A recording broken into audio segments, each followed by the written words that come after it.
অনেকে জানতে চেয়েছেন ফেনী শহরে আজকের এই চিত্র, এই নদীর মতো এই ভয়াবহ বন্যার পরিস্থিতি কি, এগুলো কি আগের ভিডিও নাকি 2024 সালের সেই ভিডিওগুলো? না, আসলে তা না, এগুলো আজকে 2025 সালের 8 আগস্টের ভিডিও। এগুলো আসলে 2024 সালে যে ভয়াবহ অবস্থা আমাদের ফেনীবাসী যে ফেস করেছে, এটা আসলে তারা চায় না।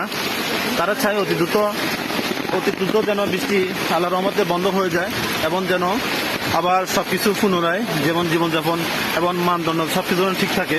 কিন্তু আমাদের ফেনী জেলায় আমাদের ড্রেনের অব্যবস্থাপনার কারণে এবং অবৈধ জায়গায় ড্রেনের যে জায়গা সেটা মেরে বাদ দিয়ে বিভিন্ন ভবন বিল্ডিং ওঠার কারণে আসলে এই পরিস্থিতি।